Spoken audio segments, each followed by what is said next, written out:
Hi hello नमस्कार. तर आज ना मला रेसिपीचा व्हिडिओ अजिबातच टाकायचा नव्हता, पण झालं असं की मागं एकदा मी साबुदाणा खिचडीचा व्हिडिओ टाकला होता, साबुदाणा खिचडी रेसिपीचा. त्यामध्ये मला एका ताईची कमेंट अशी आली की अजिबात छान नाही झाली, चिकट झाली, अजिबातच बिलकुलच खायला चांगली लागणार नाही, ही कशी खाणार, म्हणजे अशा बऱ्याच कमेंट आल्या त्या एका ताईच्या. तर मी त्यामध्ये अगोदरच सांगितलं होतं की प्रत्येकाची पद्धत वेगवेगळी असते साबुदाणा खिचडी बनवायची, आणि ही पद्धत मी आज पहिल्यांदाच ट्राय करत होते असं मी त्या व्हिडिओत बोलली होती.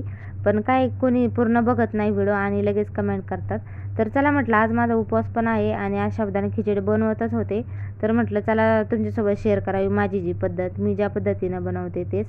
तर त्यामुळेच मग मी तुमच्यासोबत आज ही माझी पद्धत शेअर करत आहे. तर सगळ्यात अगोदर इथे मी 4 बटाटे शिजवून घेतले, त्याची साल काढून घेतली आणि एका साईडला त्यातच हिरवी मिरची आणि शेंगदाणे आबडधोबड कट करून घेतलेले आहेत. एकदम मिक्सरला बारीक अजिबात करून घेतलेलं नाही आहे, तर आबडधोबडच कट करून घेतलेले आहेत चेचून.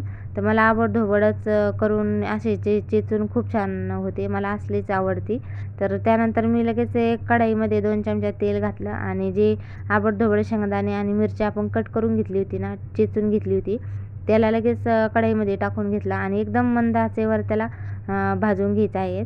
तर आणि जे अगोदर हे बटाटे मी कट केले होते, तर शिजवून घेतले होते, तर त्याला छान असे कट करून घ्यायचे आहेत. तर आबडधोबड हे पण मी असे आबडधोबडच कट करून घेत आहे. जे आबडधोबड करतं ना, तर ते म्हणजे खायला मला तर खूप छान वाटतं. माझी पद्धत अशीच असते रेसिपी.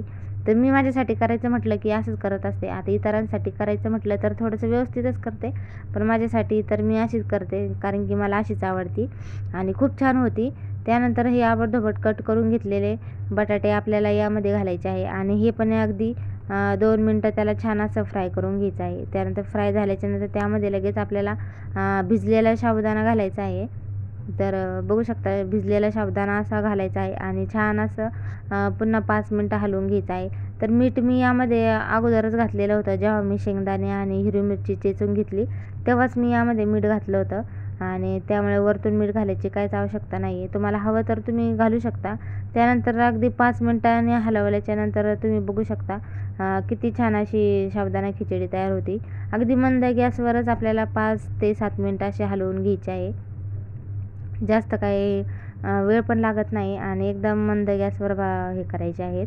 तर आणि 5-6 मिनटाच्या नंतर तुम्ही बघू शकता किती छान आपली साबुदाणा इथं खिचडी तयार होती आणि तुम्ही बघू शकता अजिबात चिकट झालेली नाही आहे आणि एकदम छान अशी झालेली आहे. तर यामध्ये कुठं चिकट झालेली आहे तर मला नक्की कमेंट करून सांगा.